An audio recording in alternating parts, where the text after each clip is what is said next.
if I just ask the first question here quick? Yeah.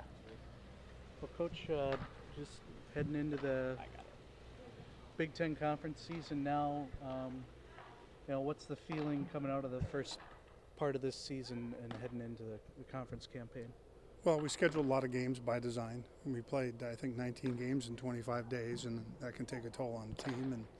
And I think there were some times where I think we were tired, and we were trying to figure out how we're going to get through a game with the pitchers we had left. And losing Ryan Duffy to the appendix surgery he had didn't help that situation at all. But I thought the guys did a great job of, for the most part, preparing every day and coming out and competing and getting better each and every day. I think we learned a lot about our team. We played all the games that were on the schedule. That's always huge. And we wanted to find mostly out about our pitching staff. And with all the young pitchers we have and having to try to figure out our staff for this campaign. And I thought we learned a lot. And I learned a lot more about our team. I've been impressed with the growth of our pitching staff. I think we have an idea of certain roles and how we want to use people. And we knew we had an older position player team, but I think we found a few younger players that are going to be able to help us in different roles in different situations. So I thought it was really a productive time for us here, and it'll prepare us for the Big Ten season and back on the road at Nebraska. What is that, TCU series, when TCU, seems like one of those better teams in the, nation.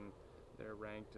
What did that do for your team and the confidence going into? Well, we had an opportunity at Dairy Queen Classic. We played three teams from the Pac-12, and we learned some things about ourselves there that we needed to improve upon and get better at. And second of all, we knew we were going to have another shot at an outstanding team and with high talent, especially on the mound at TCU. And I thought we told ourselves it would be another opportunity to see where we're at. And I think we found out that we can compete, and when we do prepare, and thought the kids did a really good job of controlling the things they could control at TCU and playing on the road and in a Big 12 ballpark with the team that's been to Omaha, I think, the last 4 or 5 years in a row.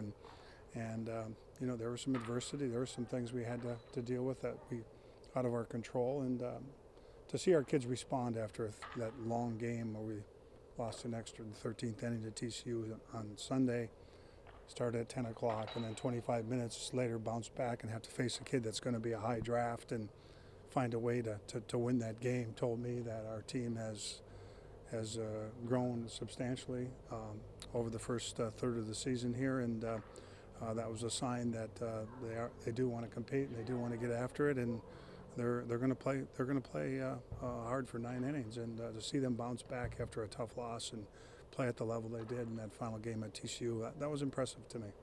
Right, you mentioned at the beginning of the season, the freshman pitchers are going to need to step up. How do you felt they did, in the first part of the season now? Well, exceeded my expectations, to be honest with you. I've seen a lot of freshmen come in here over my career, and I think overall this is the best freshman group we've had here probably in 20 years, in my opinion. And they're going to keep getting better. And wasn't perfect. There was bumps in the roads. They had times when they didn't perform, but they learned. They came back to practice. They made adjustments, and the next time they stepped out there, they performed better. We got work to do. We still have work to do. Walked too many guys in the TCU series. Some of that was by design with open bases and who the next hitter was, and against that pitching at TCU, we struck out more than we have been striking out. But some of that's the level of pitching that we faced. We were much more aggressive early in the count, and I think it showed in terms of our successors. So we're learning some things. We have more work to do, but I think we're ready to start the Big Ten and once again learn more about ourselves next weekend at Nebraska. Is there anything maybe in specific that you've seen in these first 22 games that you think you might need to work on going into the conference? Well, I think we have to be more consistent in strike percentage. I think we have to throw more strikes consistently than we have. And I believe we will. I think that's something we need to work on. We really focus on, first pitch strikes, 2 out of 3, getting the leadoff hitter of the inning out. Some of those things we track, and we just need to get more consistently at throwing strikes and getting the leadoff hitter of the inning out. When you get the leadoff hitter of the inning out, the numbers tell you, statistically, it tells you over a long period of time, when you get the leadoff hitter of the out, the chances of them scoring goes way down. When you don't, percentages go way up. So I think those are some things we need to improve on. When you get into Big Ten play, how exactly does the game change for your team? I mean, it's pretty much mostly the same, but when you have a little bit extra time to prepare and you know the teams that you're facing, what kind of shifts in your mentality? Well, first and foremost, you hope the kids don't make it bigger than it is. It's just another game on our schedule. It is the Big Ten Conference. I get that. I understand that. You want to play well in your own conference. But so our job, I think, is to try to make sure the message is it's just another game.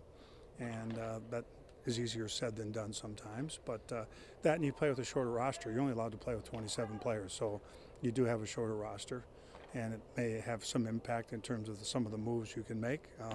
Both in the bullpen and your position players, but I think that's the biggest difference, as well as you have a shorter roster to work with. But more importantly, I think it's the kids have pride in the history and tradition of our program, the Big Ten Conference, and I think they want to carry that tradition on. And so our job is to help manage that experience a little bit, so we don't get too high and get too low when it doesn't go our way. That we try to focus on the things we can control, and that's the next pitch and playing the game at a high level.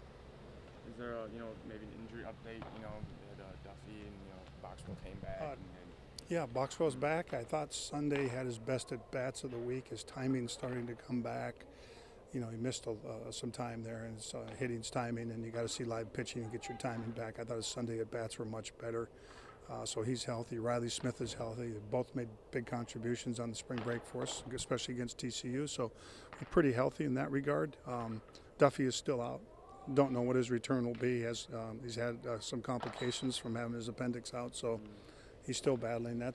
That's an unknown right now. And but Bubba Horton's picked up his spot for us and pitched pretty well in that spot Duffy was holding down. And as we say all the time, when somebody goes down, it's next man up. So we've had some people step up in his absence, and we'd love to have him back, but we don't know when that'll be. Lastly, Don Lucia leaving. Did you know him very well, and do you have any memories of him at all?